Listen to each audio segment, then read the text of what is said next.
कभी न कभी हम सभी ने बाइबल में किसी अनुच्छेद के अर्थ के बारे में लोगों को असहमत होते हुए सुना है। अक्सर ये वार्तालाप एक ही तरीके से समाप्त होते हैं। एक व्यक्ति कहता है, ठीक है, आपकी व्याख्या सिर्फ आपकी राय है। लेकिन दूसरा व्यक्ति जवाब देता है, नहीं, यह सिर्फ मेरी राय नहीं है, यह एक तथ्य है। ये टिप्पणियां बाइबल की व्याख्या में सबसे मूलभूत प्रश्नों में से एक को दर्शाते हैं।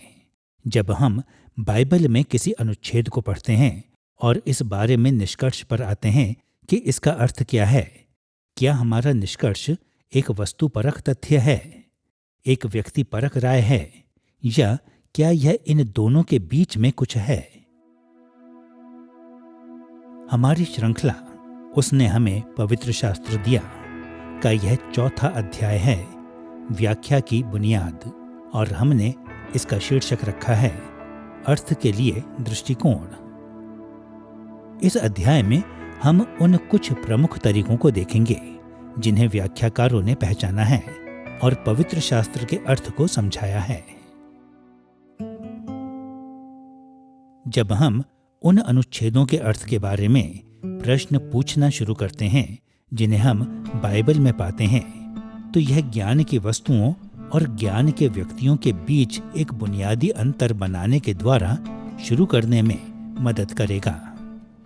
ज्ञान की वस्तुएं वे चीजें हैं जिन्हें हम समझने की कोशिश करते हैं, और ये वस्तुएं या तो अमूर्त हो सकती हैं, जैसे विचार, या मूर्त हो सकती हैं, जैसे लोग या स्थान।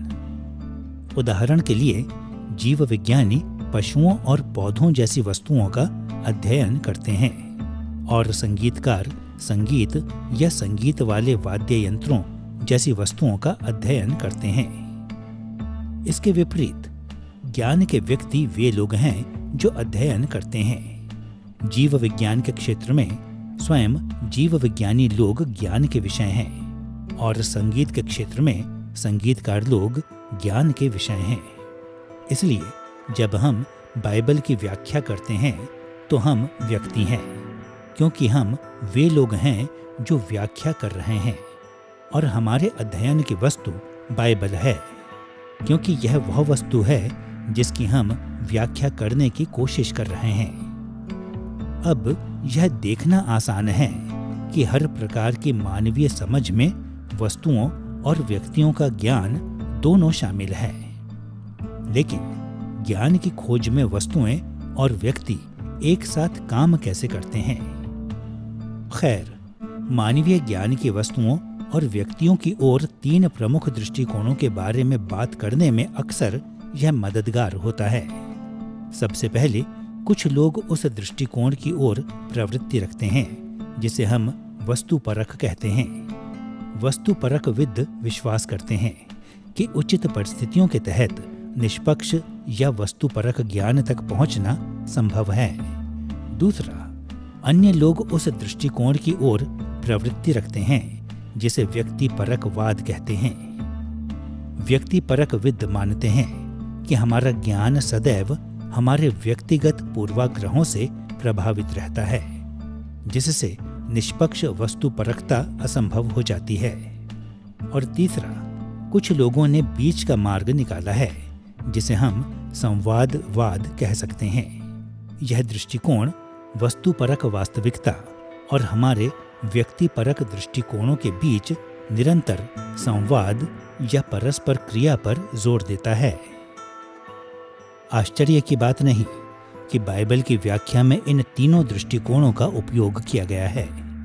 इसलिए जब हम इस अध्याय में पवित्र शास्त्र के अर्थ पर विचार करते हैं और जब हम इस प्रश्न का उत्तर देने का प्रयास करते हैं, तो हम इनमें से प्रत्येक पर ध्यान देंगे।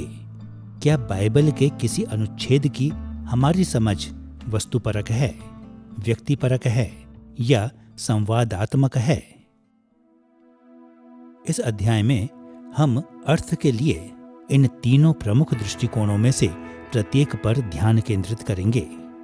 सबसे पहले हम वस्तुपरक दृष्टिकोणों पर विचार करेंगे।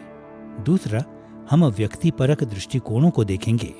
और तीसरा, हम संवादात्मक दृष्टिकोणों का पता लगाएंगे। आइए पवित्र शास्त्र के अर्थ के लिए वस्तुपरक दृष्टिकोण के साथ शुरू करें। हम सभी ऐसे लोगों से मिले हैं जिनके पास हर प्रकार के विषय के बारे में राय होती है, लेकिन जिस पर वे विश्वास करते हैं उसका वस्तुपरक तथ्यों के साथ समर्थन करने की उनमें कोई योग्यता नहीं होती है। बेशक जब बाइबल की व्याख्या करने की बात आती है तो इसी तरह की बात सच है। बाइबल के कई अनुच्छेदों का अर्थ क्या है, इस पर रायों की कमी नहीं है, लेकिन बहुत सारे लोग अपनी व्याख्याओं को वस्तुपरक तथ्यों पर आधारित करने की कोशिश भी नहीं करते हैं। वे सिर्फ जोर देकर वह बात कहते हैं जो वे मानते हैं कि बाइबल के किसी अनुच्छेद का अर्थ है और उसे वहीं छोड़ देते हैं। जब हम बार बार इस समस्या में पड़ते हैं तो यह बहुत निराशाजनक हो सकता है, और यह हम सब में पवित्र शास्त्र के उस समझ को पाने की ललक पैदा कर सकता है जो कम से कम कुछ वस्तुपरक हो। यूरोप में 17वीं और 18वीं शताब्दी के बाद से बाइबल की व्याख्या को वस्तुपरकवाद ने बहुत प्रभावित किया है। मूल रूप से विद्वानों ने माना है कि वे निष्पक्षता से पवित्र शास्त्र की व्याख्या कर सकते हैं, और यह कि वे अपेक्षाकृत निश्चितता के साथ इसके अर्थ को जान सकते हैं।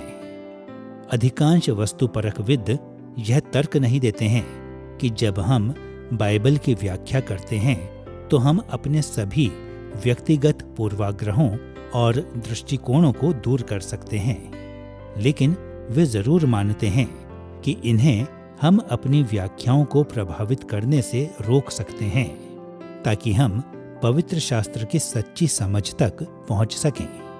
उदाहरण के लिए, हम सब बाइबल के पहले पद उत्पत्ति अध्याय 1 पद 1 को जानते हैं, जो कहता है, आदि में परमेश्वर ने आकाश और पृथ्वी की सृष्टि की। अधिकांश लोग इस बात से सहमत होंगे कि इस पद के मूल अर्थ को समझना अपेक्षाकृत आसान है। कम से कम हम विश्वास के साथ कह सकते हैं कि इसका अर्थ है परमेश्वर ने सब कुछ बनाया है। जब वस्तुपरकविद लोग कहते हैं कि उत्पत्ति अध्याय 1 पद 1 का अर्थ है कि परमेश्वर ने सब कुछ बनाया है, तो वे मानते हैं कि वे इस पद को बिना किसी पूर्वाग्रह के समझते हैं। इसलिए वे यह सोचने की प्रवृत्ति रखते हैं कि जो कोई उनकी व्याख्या को अस्वीकार करता है तो वह अज्ञानता के कारण इस स्पष्ट तथ्य से असहमत होता है। अब क्यों बाइबल के कई व्याख्याकारों ने पवित्र शास्त्र के अर्थ के लिए इस दृष्टिकोण का पालन किया, और बाइबल की व्याख्या शास्त्र में वस्तुपरकवाद के परिणाम क्या रहे हैं? इन प्रश्नों का उत्तर देने के लिए हम 2 दिशाओं में देखने के द्वारा व्याख्या के वस्तुपरक दृष्टिकोणों की जांच करेंगे। सबसे पहले हम इन दृष्टिकोणों के दार्शनिक और सांस्कृतिक पृष्ठभूमि को समझेंगे, और दूसरा हम बाइबल की व्याख्या पर उनके प्रभाव का उल्लेख करेंगे। आइए व्याख्या के वस्तुपरक दृष्टिकोणों की पृष्ठभूमि को देखने के द्वारा शुरू करें। वस्तुपरकवाद की पहचान आधुनिक दर्शन शास्त्र की नदी में सबसे प्रमुख धारा के साथ की जा सकती है। वह धारा जिसे हम वैज्ञानिक तर्क बुद्धिवाद कहेंगे। 1596 से 1650 तक रहने वाले रेने डेकार्ट को अक्सर आधुनिक तर्क बुद्धिवाद का पिता कहा जाता है, क्योंकि सत्य के सर्वोच्च निर्णायक के रूप में उन्होंने तर्क को बढ़ावा दिया। उनके दृष्टिकोण से धर्म, परंपराएं, मान्यताएं, अंतर्ज्ञान और अंधविश्वास जैसी चीजें हमारी सोच को भ्रमित करती हैं और हमसे वस्तुपरक वास्तविकता को छिपाती हैं। लेकिन डेकार्ट ने जोर देकर कहा कि कठोर तार्किक सोच पर निर्भरता मनुष्यों को भ्रम से मुक्त करती है और हमें वस्तुपरक सत्य की खोज करने में सक्षम बनाती है। वैज्ञानिक तर्क बुद्धिवाद प्राकृतिक विज्ञानों में विकासों से भी प्रभावित हुआ था। 1561 से 1626 तक रहे फ्रांसिस बेकन को अक्सर आधुनिक विज्ञान का पिता कहा जाता है, क्योंकि उन्होंने भौतिक संसार के अध्ययन के लिए तर्कसंगत तार्किक सोच को लागू किया था। वास्तव में बेकन ने इस विचार को बढ़ावा दिया कि क्रमबद्ध प्रयोग सिद्ध जांच, जिसे हम अक्सर वैज्ञानिक पद्धति कहते हैं, मानवीय व्यक्तिपरकता को सीमित करता है। हमारे चारों ओर के संसार की एक वस्तुपरक समझ को पाने के लिए हमें योग्य बनाता है। वैज्ञानिक तर्क बुद्धिवाद इतना प्रभावशाली था कि 17वीं शताब्दी से लेकर 20वीं शताब्दी के मध्य तक के अध्ययन के लगभग हर क्षेत्र ने इसके दृष्टिकोणों को अपनाया। यहाँ तक कि धर्म और ईश्वरीय ज्ञान जैसे विषयों को तार्किक वैज्ञानिक विश्लेषण के अधीन किया गया है। बेशक तर्क संगतता और विज्ञान की अवधारणाएं सदियों के दौरान विभिन्न तरीकों से बदल गई हैं, लेकिन वस्तुपरकवाद की मूल धारणा एक जैसी ही रही है। विशेष रूप से तर्क संगत वैज्ञानिक विश्लेषण का पालन करके हम वस्तुपरक ज्ञान पर पहुंच सकते हैं।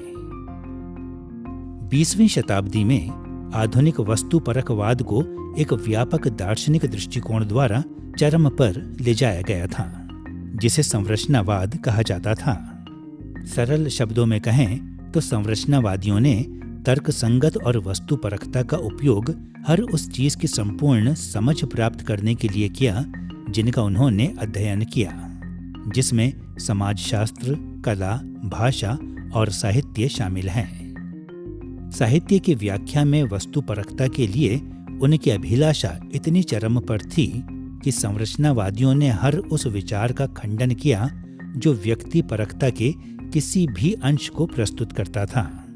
लेखकों के इरादे, मूल श्रोताओं की जरूरतें और आधुनिक पाठकों की राय तर्क संगत वैज्ञानिक विश्लेषण के लिए बहुत व्यक्तिपरक माने गए थे, लेकिन संरचनावादियों को पक्का विश्वास था कि विशुद्ध तर्क संगत विश्लेषण उन्हें उन ग्रंथों के वस्तुपरक समझ को प्रदान कर सकता है जिनकी उन्होंने व्याख्या की थी। परमेश्वर हमसे संपूर्ण लोगों के रूप में मिलता है। उसने हमारे हर पहलू को बनाया है। उसी प्रकार उसने हमारी बुद्धि को बनाया है। उसने हमारे अंतर्ज्ञान को बनाया है। उसने हमारी भावनाओं को बनाया है। उसने यह सब कुछ बनाया है और वह चाहता है कि हम अपने पूरे मन और आत्मा और शक्ति और बुद्धि के साथ प्रेम में प्रतिक्रिया दें। इसलिए यह हमारे हर पहलू को शामिल कर रहा है। इसलिए बाइबल की एक संकीर्ण बुद्धिवादी समझ पर्याप्त नहीं है और एक संकीर्ण भावनात्मक या सहज ज्ञान युक्त वाली समझ पर्याप्त नहीं है। आपको हर उस चीज के साथ प्रतिक्रिया देनी है जो आप में है।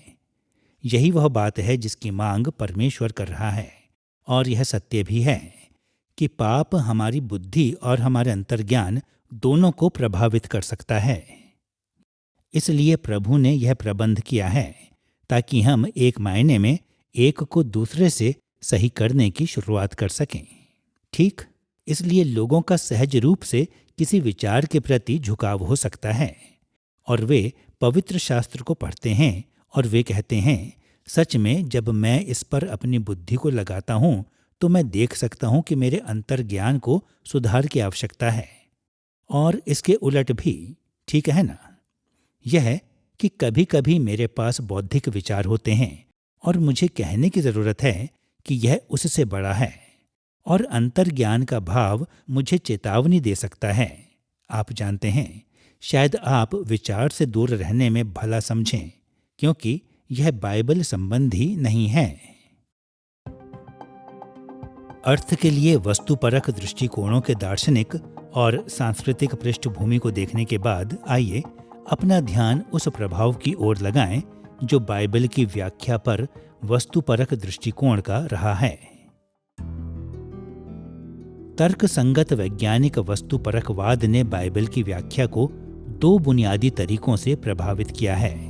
सबसे पहले यह हमें उस ओर ले गया है जिसे हम आलोचनात्मक बाइबल अध्ययन कह सकते हैं, और दूसरा इसने सुसमाचारिक बाइबल अध्ययन को भी प्रभावित किया है।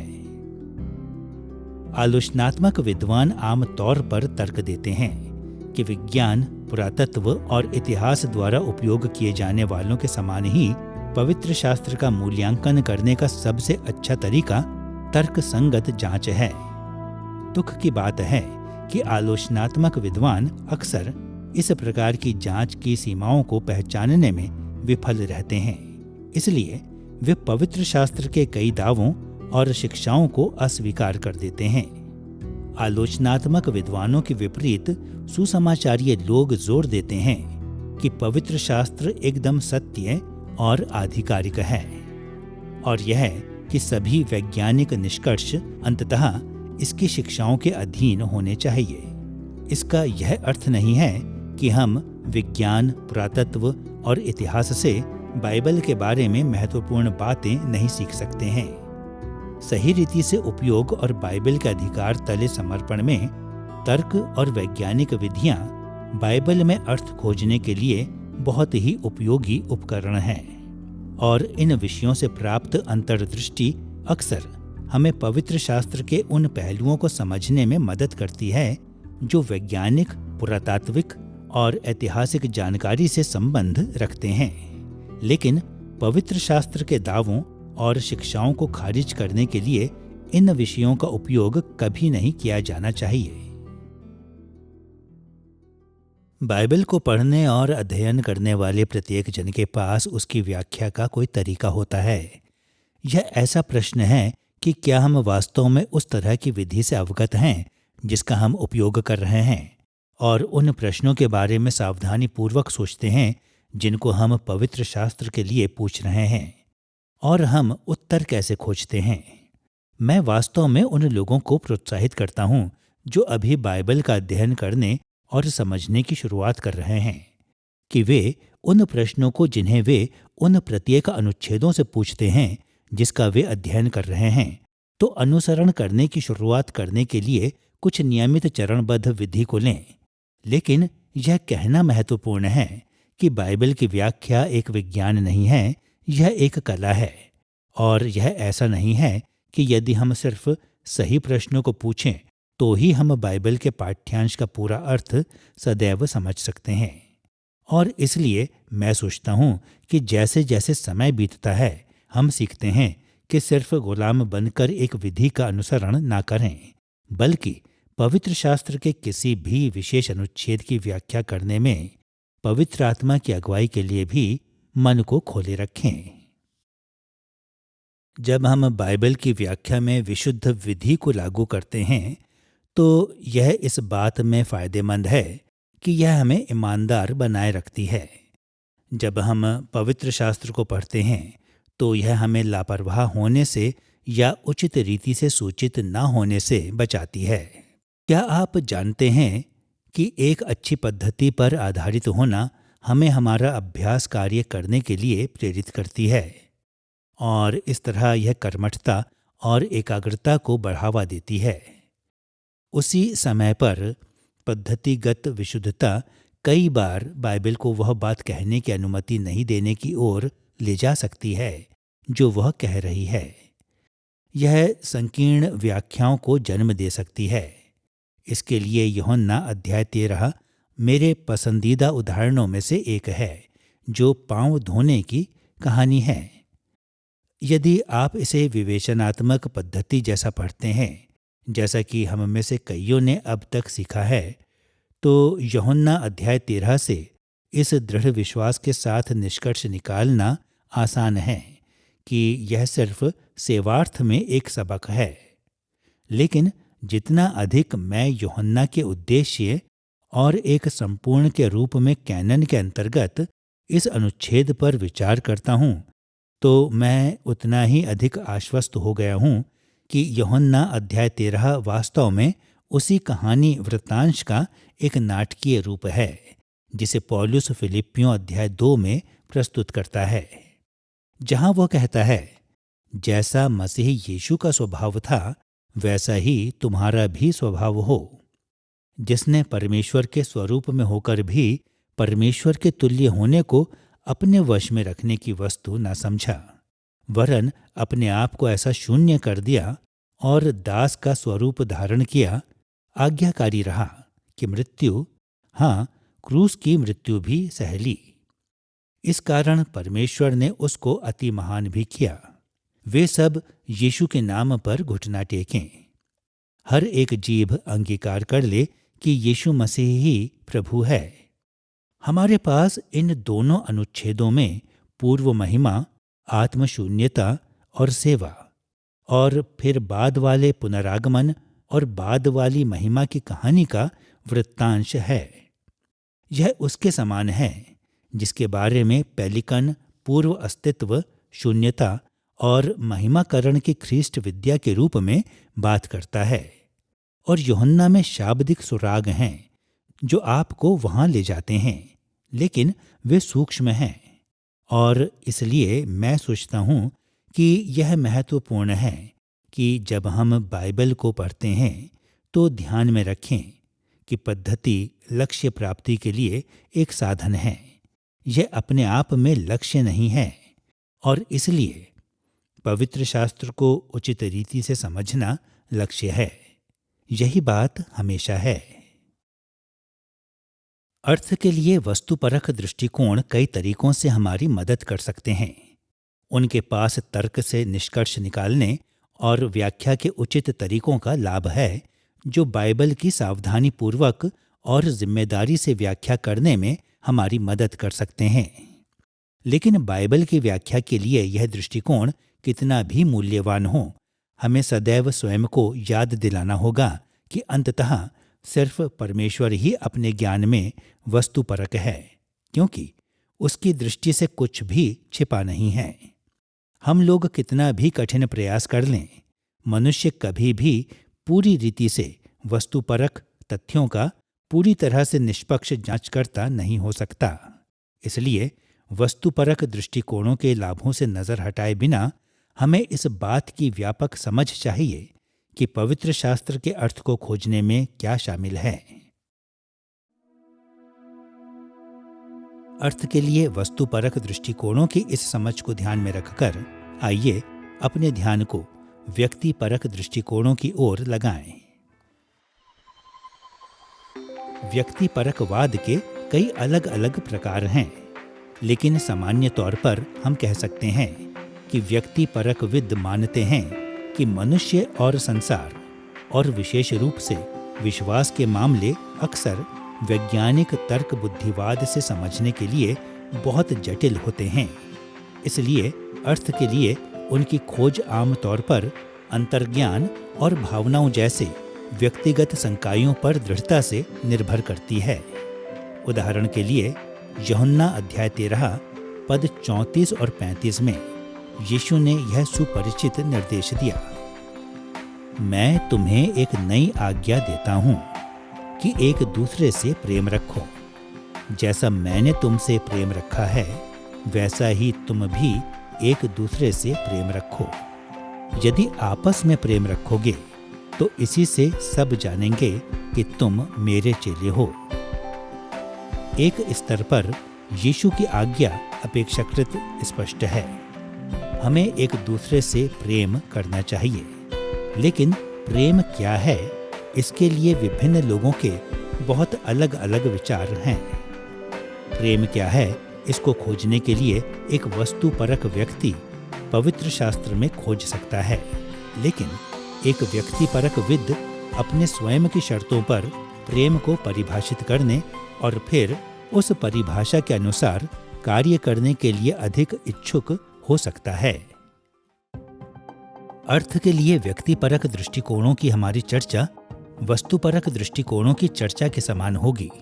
सबसे पहले हम इन व्यक्तिपरक दृष्टिकोणों के दार्शनिक और सांस्कृतिक पृष्ठभूमि को समझेंगे, और दूसरा हम बाइबल की व्याख्या पर उनके कुछ प्रभावों का उल्लेख करेंगे। आइए व्याख्या के लिए व्यक्तिपरक दृष्टिकोणों की पृष्ठभूमि के साथ शुरू करें।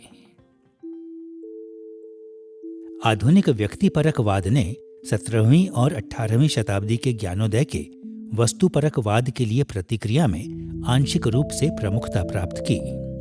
स्कॉटिश संशयवादी 1711 से 1776 तक रहे डेविड ह्यूम जैसे दार्शनिकों ने तर्क दिया कि तर्क शक्ति और वैज्ञानिक अध्ययन हमें संसार के बारे में वस्तुपरक ज्ञान नहीं दे सकते। ह्यूम और अन्यों ने माना कि हमारी भावनाएं, इच्छाएं और मानसिक श्रेणियां सदैव हमारी सोच को प्रभावित करती हैं, जो निष्पक्ष वस्तुपरकता को असंभव बनाती हैं। 1724 से 1804 तक रहे जर्मनी दार्शनिक इमैनुएल कांट ने भी व्यक्तिपरक विचारधारा में अत्यधिक योगदान दिया। कांट ने तर्क दिया कि हम वस्तुपरक वास्तविकता को, जैसा कि वह वास्तव में है, नहीं जान सकते। हम डिंग एंड सिख या स्वयं किसी चीज को कभी नहीं जान सकते। उन्होंने माना कि हम संसार को सिर्फ वैसा ही समझते हैं जैसा यह हमें दिखाई देता है, और फिर हमारे दिमागों में पहले ही से मौजूद तर्कसंगत श्रेणियों या अवधारणाओं के माध्यम से अपनी धारणाओं को हम संसाधित करते हैं। कांट ने निष्कर्ष निकाला कि जिसे हम आमतौर पर संसार का ज्ञान कहते हैं, उसमें सदैव हमारे प्रयोग सिद्ध धारणाएं और हमारी मानसिक अवधारणाएं शामिल होती हैं। ह्यूम और कांट के बाद अर्थ के लिए व्यक्तिपरक दृष्टिकोणों का रोमांसवाद जैसे आंदोलनों के माध्यम से 19वीं शताब्दी में विकसित होना जारी रहा। रोमांसवादियों और उनका अनुसरण करने वालों ने तर्क दिया कि भावबोधक कविता, नाटक, संगीत और दृश्य कलाएं वास्तविकता की उस समझ को प्रदान करती हैं जो तर्कसंगत वैज्ञानिक प्रवचन से बहुत अधिक बेहतर हो सकती हैं।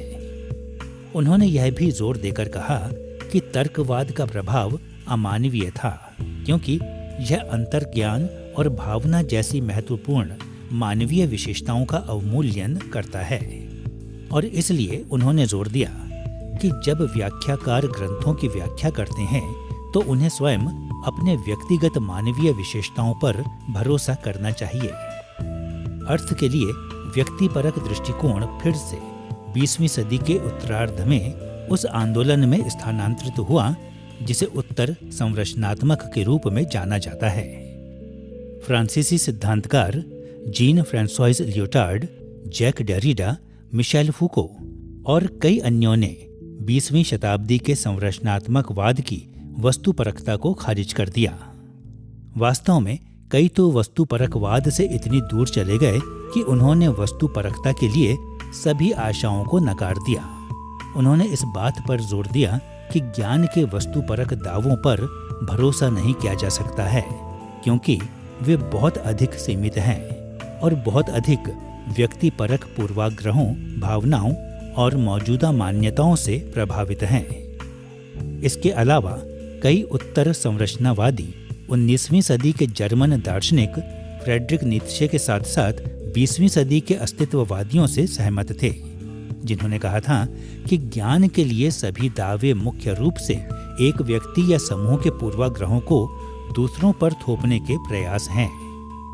उनमें से कुछ ने इन विचारों को कला और साहित्य तक यह तर्क देते हुए बढ़ाया कि कलात्मक व्याख्या भी सामाजिक प्रभुत्व को प्राप्त करने के लिए डिजाइन की गई एक सत्ता की राजनीति है।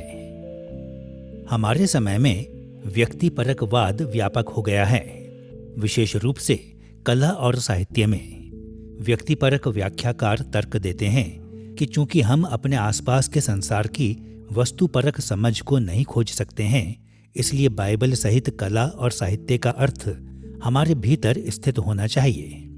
इसलिए कला और साहित्य में वस्तुपरक अर्थ की बात करने के बजाय व्यक्तिपरक विद इस बारे में बात करते हैं कि कैसे संगीत, चित्रकलाएं, पुस्तकें और इन्हीं के जैसी चीज़ों को विभिन्न संस्कृतियों, विभिन्न जातीय समूहों, विभिन्न आर्थिक वर्गों, विभिन्न लिंगों और इन्हीं के जैसे अन्यों के द्वारा देखा जाता है।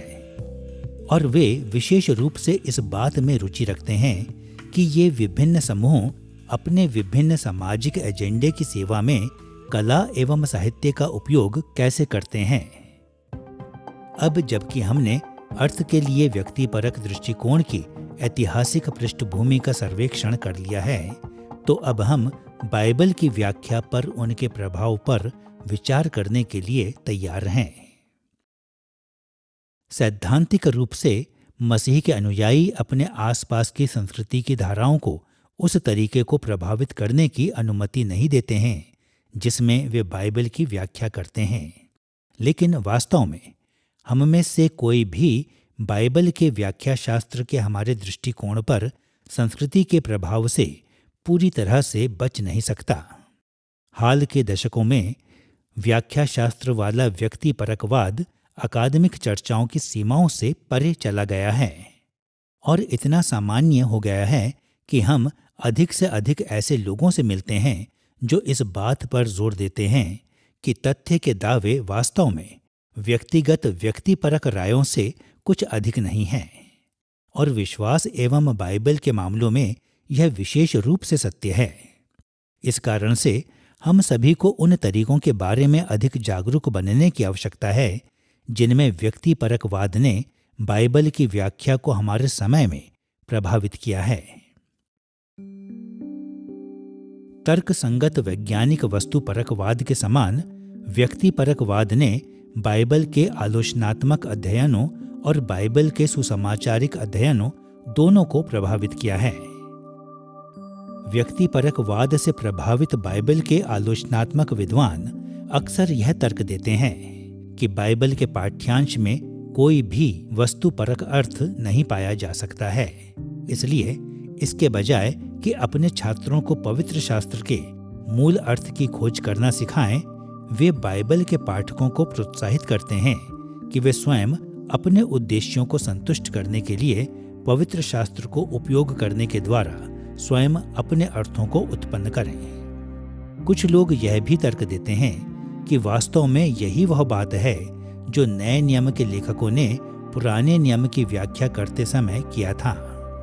वे विश्वास करते हैं कि नए नियम के लेखकों को इस बात की कोई परवाह नहीं थी कि पुराने नियम के पाठ्यांशों का अर्थ वस्तुपरक मायनों में क्या था और कि नए नियम के लेखक मुख्य रूप से इस बात से मतलब रखते थे कि पुराने नियम का उपयोग उनके मसीही विश्वासों को बढ़ावा देने के लिए कैसे किया जा सकता है। और आलोचनात्मक व्यक्तिपरकविद व्याख्याकार तर्क देते हैं कि हमें यही करना चाहिए कि हमें पवित्र शास्त्र के वस्तुपरक अर्थ के बारे में चिंता नहीं करनी चाहिए और कि हमें स्वयं अपने सामाजिक, राजनैतिक और धार्मिक एजेंडे को बढ़ावा देने के लिए बाइबल का उपयोग करना चाहिए। बाइबल के आलोचनात्मक अध्ययनों के विपरीत बाइबल के सुसमाचारिक अध्ययनों ने ज्यादातर चरम व्यक्तिपरक दृष्टिकोणों से बचने की कोशिश की है। कम से कम सैद्धांतिक रूप में सुसमाचारिक लोग आमतौर पर स्वीकार करते हैं कि बाइबल परमेश्वर का वचन है और इसलिए यह कि इसका अर्थ व्याख्याकारों के बजाय परमेश्वर द्वारा निर्धारित किया जाता है। लेकिन सुसमाचारीय लोग व्याख्या शास्त्र पर व्यक्तिपरकवाद के नकारात्मक प्रभाव से बचे नहीं रहे हैं। अनुच्छेद के वस्तुपरक अर्थ के लिए कुछ भी सोचे बिना वे अक्सर पूछते हैं, यह पाठ्यांश आपके लिए क्या मायने रखता है? और पाठ्यांश के ऐतिहासिक परिदृश्य के लिए किसी भी चिंता के बिना उपदेशक एवं बाइबल के शिक्षक अक्सर बाइबल के अनुच्छेदों में समकालीन हितों को देखते हैं। लेकिन इस तरह की त्रुटियों के बावजूद व्यक्तिपरकवाद ने फिर भी बाइबल के सुसमाचारिक व्याख्या शास्त्र के लिए मूल्यवान योगदान दिया है।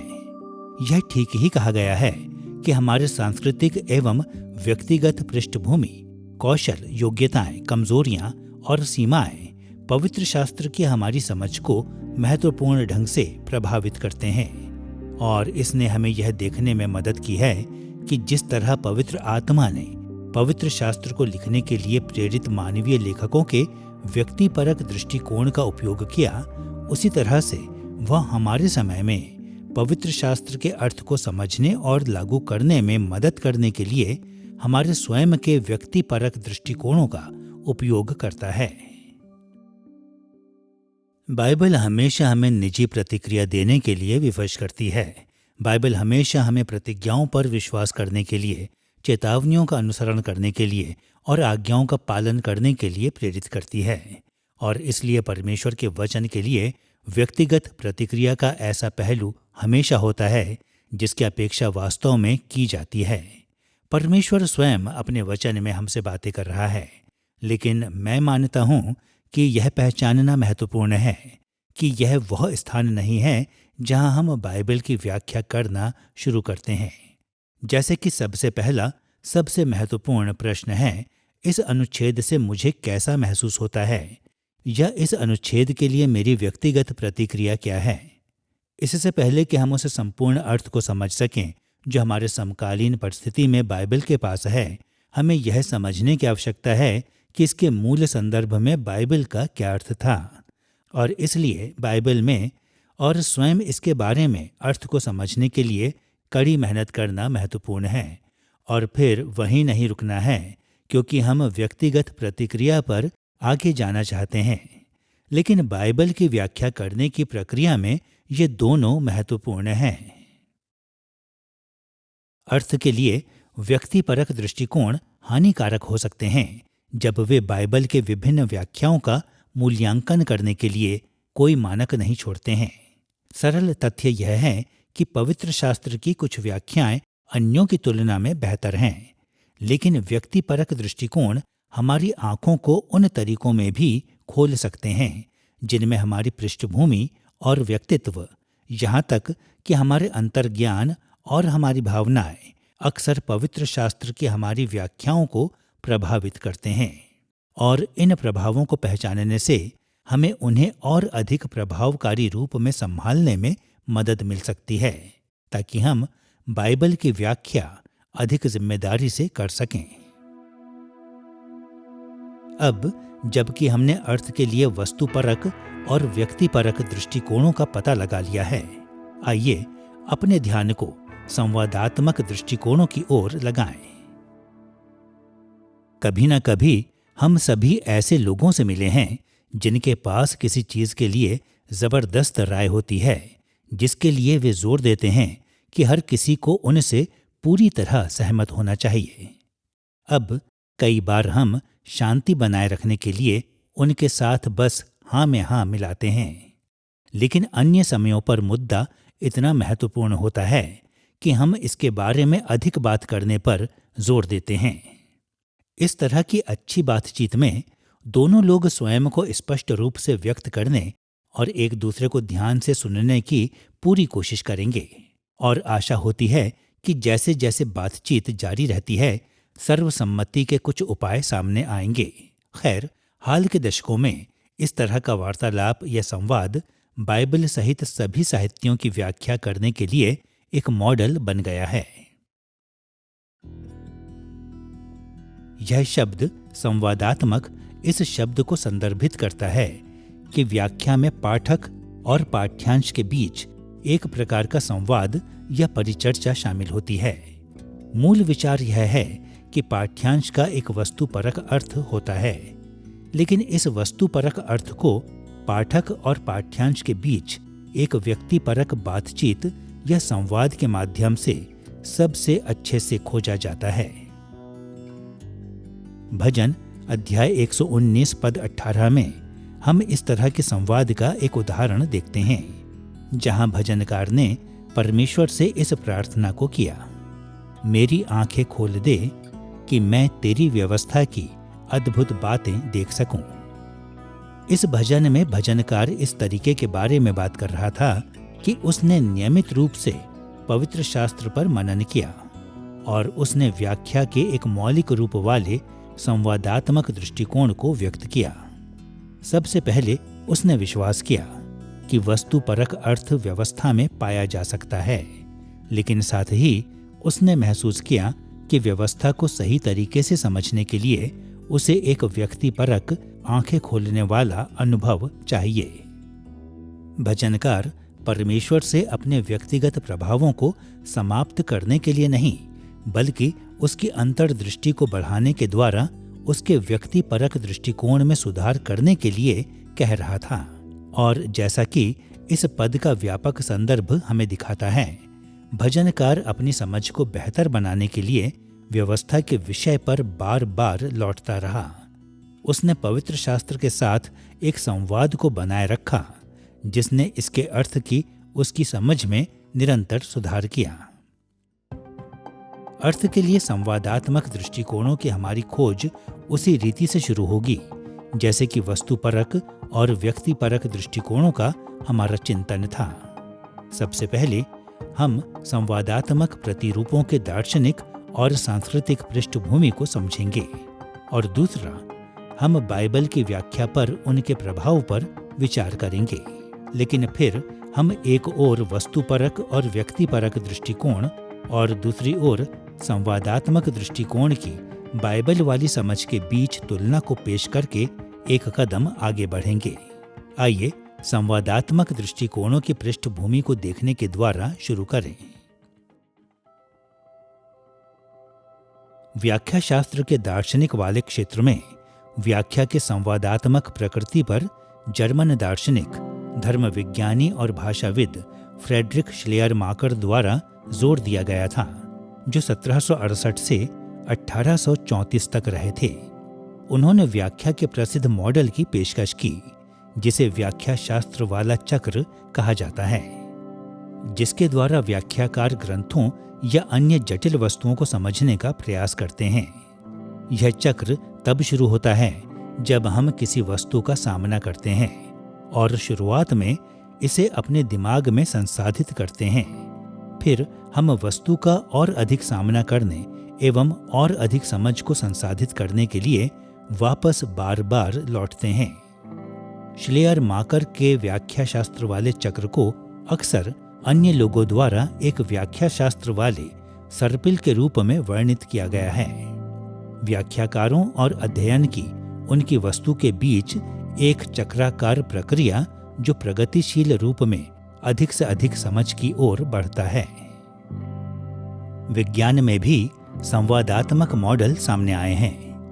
1922 से 1996 तक रहे टॉमस कुन जैसे विज्ञान के 20वीं सदी के दार्शनिकों ने तर्क दिया कि वैज्ञानिक ज्ञान वस्तुपरक वास्तविकता और समझ के प्रतिमानों के बीच पारस्परिक क्रियाओं से पैदा होता है, जिन्हें हम वैज्ञानिक जांच में लाते हैं। किसी भी प्रतिमान की मूल अवधारणा यह है कि हमारे सभी विश्वास आपस में जुड़े हुए हैं। वे एक जटिल संरचना में एक साथ फिट बैठते हैं। प्रत्येक एक दूसरे को मजबूती देता और प्रभावित करता है। जब तक नया विश्वास हमारे प्रतिमान को चुनौती नहीं देता, तब तक इसे अपनाना हमारे लिए आसान होता है। लेकिन हम उन नए विश्वासों का विरोध करते हैं जो हमारे प्रतिमान की संरचना को खतरे में डालते हैं। फिर भी जब हमारे प्रतिमानों का विरोध करने वाले सबूत पर्याप्त होते हैं, तब यह हमें बदलने के लिए मजबूर कर सकता है। कभी कभी क्रांतिकारी तरीकों में जो हमें उन सब बातों को फिर से सोचने पर मजबूर कर सकता है जिन्हें हमने सोचा था कि हम जानते थे। लेकिन बदलाव की मात्रा की परवाह किए बगैर हमारे मानसिक प्रतिमानों और वस्तुपरक वास्तविकता के हमारे अनुभव के बीच एक प्रकार का संवाद सदैव चलता रहता है, जिसके कारण हम निरंतर दूसरों के प्रकाश में अपने प्रत्येक विश्वासों का फिर से मूल्यांकन करते हैं। शायद 20वीं सदी में व्याख्या शास्त्र के लिए सबसे प्रभावशाली संवादात्मक मॉडल में हैंस जॉर्ज गैडामर का था, जो 1900 से 2002 तक रहे थे। गैडामर ने दो क्षितिजों के समलयन के संदर्भ में विज्ञान, दर्शन, ईश्वरीय ज्ञान, कला और साहित्य में अर्थ की बात की।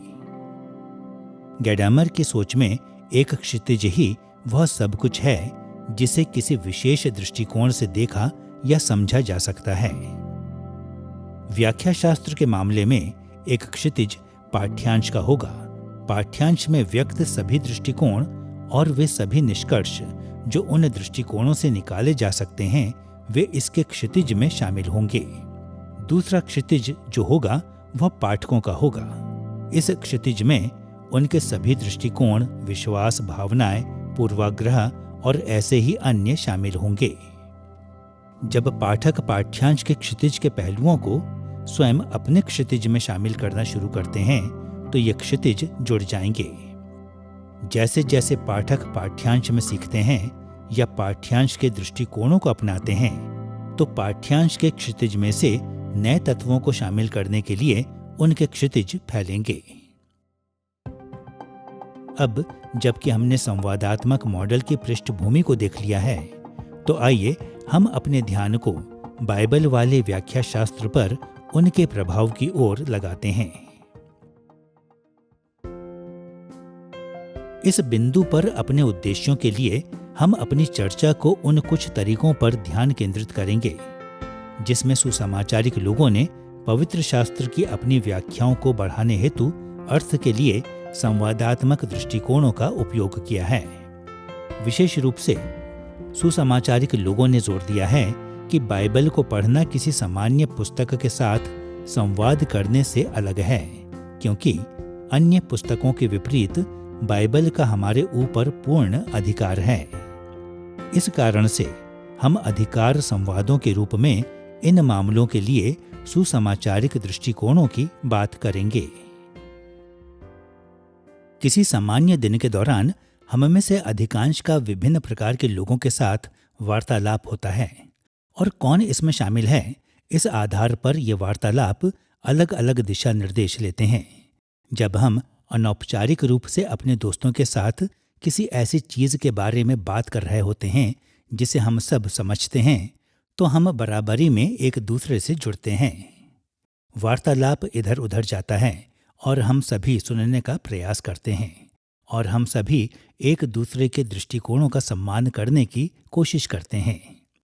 लेकिन जब हम महत्वपूर्ण मामलों के बारे में संवाद करते हैं, जैसे हमारा स्वास्थ्य या बच्चों का पालन पोषण, और हम इसे ऐसे व्यक्ति के साथ करते हैं जिसके पास हमारी तुलना में कहीं अधिक ज्ञान और विशेषज्ञता है, तो वार्तालाप को अलग रीति से करने में हम समझदार होते हैं। यद्यपि हम जानते हैं कि विशेषज्ञ गलती करते हैं, लेकिन फिर भी उन्हें सावधानीपूर्वक सुनने की हम पूरी कोशिश करते हैं।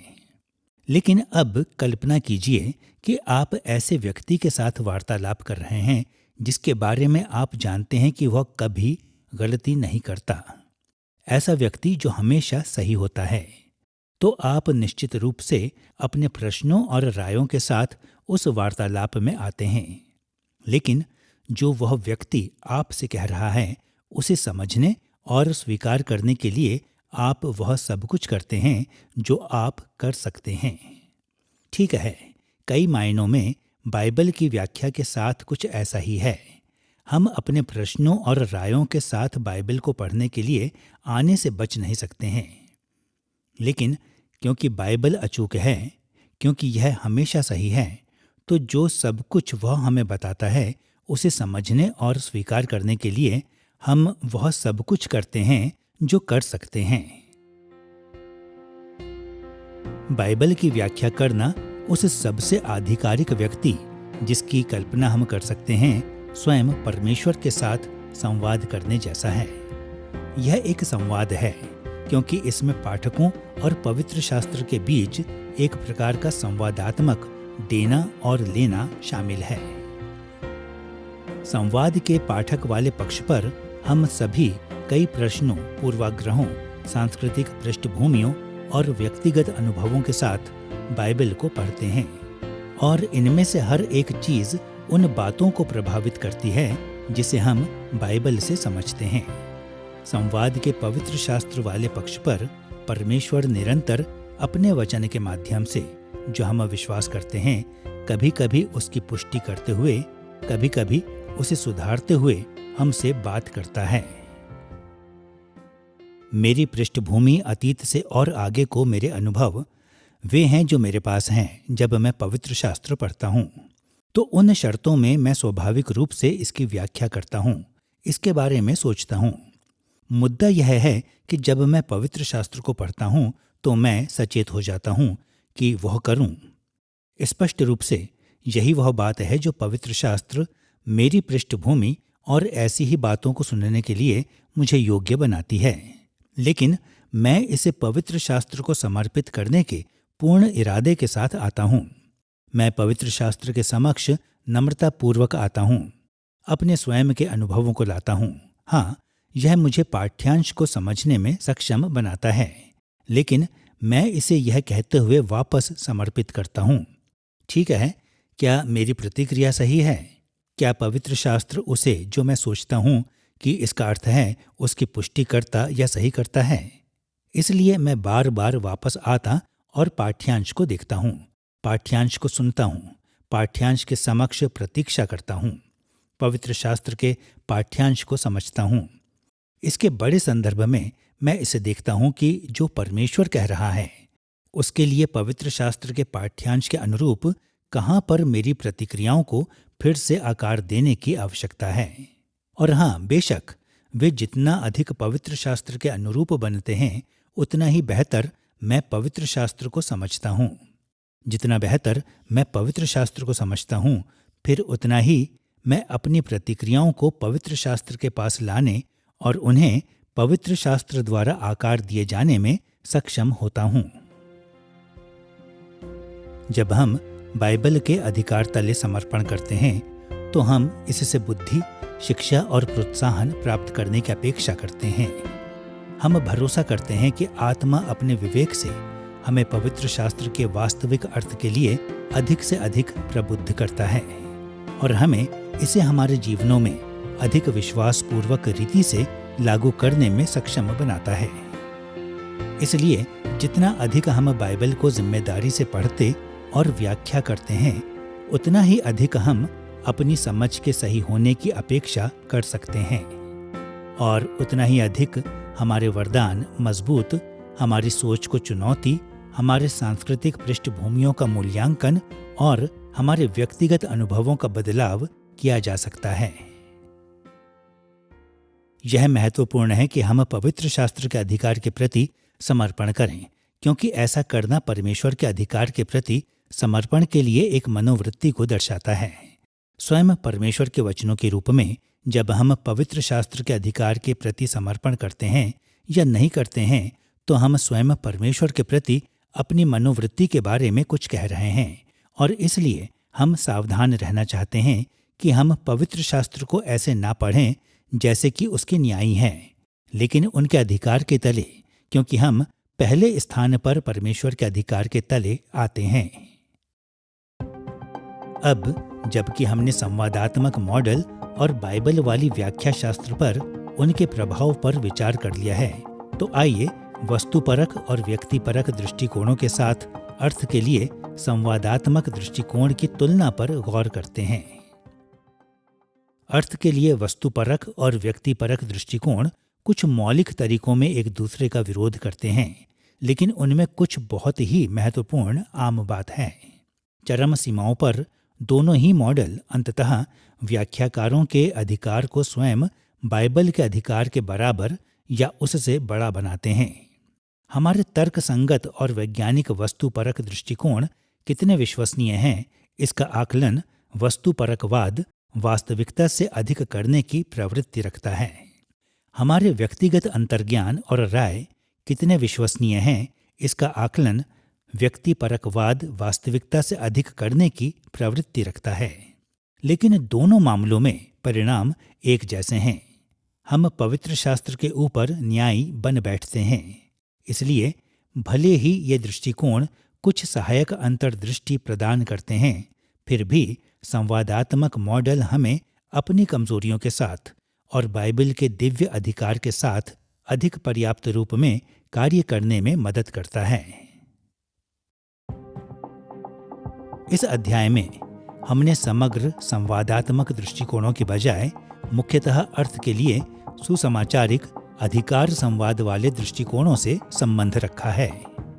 इसलिए हमारी तुलना पहले अधिकार संवाद और वस्तुपरक मॉडल पर केंद्रित होगी और दूसरा अधिकार संवाद और व्यक्तिपरक मॉडल पर। आइए अधिकार संवाद और वस्तुपरक दृष्टिकोणों के साथ शुरू करें। वस्तुपरक मॉडल के जैसे ही एक अधिकार संवाद मॉडल स्वीकार करता है कि पवित्र शास्त्र के पाठ्यांश में वस्तुपरक सत्य पाया जा सकता है। बाइबल हमारे लिए परमेश्वर का वचन और प्रकाशन है और जो कुछ वह कहता है वह वस्तुपरक रीति से सत्य और सार्थक है और व्याख्या के तरीके इस प्रकाशन को समझने में हमारी मदद कर सकते हैं, जब तक कि तरीके बाइबल के मानकों का अनुपालन करते हैं। जैसा कि पौलुस ने दूसरा तीमुथियुस अध्याय 2 पद 15 में तीमुथियुस को बताया। अपने आप को परमेश्वर का ग्रहण योग्य और ऐसा काम करने वाला ठहराने का प्रयत्न कर जो लज्जित होने न पाए और सत्य के वचन को ठीक रीति से काम में लाता हो। दूसरा तीमुथियुस अध्याय 2 पद 15। यहाँ पौलुस ने संकेत दिया कि सत्य के वचन को काम में लाने का एक सही तरीका है और महत्वपूर्ण रूप से उसने इस सही तरीके की तुलना एक काम करने वाले की मजदूरी से की। उसका तात्पर्य था कि बाइबल को पढ़ने के लिए सावधानी पूर्वक अध्ययन और जिम्मेदारी वाली कार्य प्रणाली की आवश्यकता होती है। ये विधियां अपने में और अपने लिए पर्याप्त नहीं हैं, लेकिन वे फिर भी जिम्मेदार वाली व्याख्या का एक महत्वपूर्ण हिस्सा हैं। जबकि एक अधिकार संवाद मॉडल व्याख्या शास्त्र वाले वस्तुपरकवाद के साथ इन समग्र दृष्टिकोणों को साझा करता है, यह वस्तुपरक विद की चरम सीमाओं के साथ जुड़े कुछ गंभीर खतरों को टालता है। यह हमें सोचने के इस खतरे से बचने में मदद करता है कि जब हम पवित्र शास्त्र को पढ़ते हैं तो हम में से कोई बहुत अधिक वस्तुपरक ना बन सके, और इससे अधिक एक अधिकार संवाद दृष्टिकोण हमें यह याद रखने में मदद करता है कि तर्कसंगत और वैज्ञानिक निर्णय को हमेशा पवित्र शास्त्र के अधिकार के लिए समर्पण में देखा जाना चाहिए। यह देखने के बाद कि कैसे अधिकार संवाद दृष्टिकोण वस्तुपरक मॉडल के साथ तुलना करता है, आइए अधिकार संवाद और व्यक्तिपरक मॉडल के बीच हमारी तुलना को देखें। जिस प्रकार एक अधिकार संवाद मॉडल कुछ तरीकों में वस्तुपरक मॉडल जैसा दिखता है, वैसे ही इसमें व्यक्तिपरक मॉडल के जैसी समानताएं भी हैं। यह मानता है कि हम सभी पवित्र शास्त्र को उन दृष्टिकोणों और विश्वासों के साथ पढ़ते हैं जो बाइबल के अनुच्छेदों की व्याख्या करने के हमारे तरीके को प्रभावित करते हैं। इसके अलावा यह पवित्र शास्त्र और व्यक्तिपरकवाद के साथ सहमत है कि व्यक्तिगत व्यक्तिपरक योगदान जिसे हम व्याख्या के लिए लाते हैं वे मूल्यवान हैं। पवित्र शास्त्र बार बार इसी तरह के व्यक्तिपरक विचारों पर जोर देता है, जैसे कि भजन अध्याय 119 में, जहां यह परमेश्वर की व्यवस्था पर मनन करने, अपने पूरे दिल से परमेश्वर की सच्चाई को खोजने, जो परमेश्वर ने पवित्र शास्त्र में प्रकट किया है, उसे देखने के लिए खुली हुई आंखों के लिए प्रार्थना करने, बाइबल को आनंद और आज्ञाकारिता के मनोभाव से पढ़ने, व्यवस्था से प्रेम करने, क्योंकि यह परमेश्वर का अच्छा वरदान है, पवित्र शास्त्र की आज्ञा पालन करने की शपथ लेने और परमेश्वर के आधिकारिक वचन के साथ हमारे संवाद के कई अन्य व्यक्तिपरक पहलुओं की बात करता है। सिर्फ एक उदाहरण के रूप में भजन अध्याय 119 पद 97 को सुनिए। आहा, मैं तेरी व्यवस्था से कैसी प्रीति रखता हूँ, दिन भर मेरा ध्यान उसी पर लगा रहता है। इस पद में भजनकार ने संकेत दिया कि परमेश्वर की व्यवस्था के लिए उसके व्यक्तिगत प्रेम ने पवित्र शास्त्र के उसके अध्ययन और उसकी समझ को प्रभावित किया, और उसने पवित्र शास्त्र पर ध्यान देने के बारे में लिखा। एक व्यक्तिपरक अभ्यास जो कठोर कार्य प्रणाली का हिस्सा नहीं है, यह दर्शाते हुए कि उसने व्यक्तिगत रीति से बाइबल के वचनों पर ध्यान किया और शायद अपने को प्रबुद्ध करने के लिए पवित्र आत्मा की प्रतीक्षा भी की। लेकिन भले ही अधिकार संवाद दृष्टिकोण व्यक्तिपरक मॉडल के साथ इन जैसी समानताओं को साझा करता है, यह महत्वपूर्ण तरीकों में उनसे अलग भी है।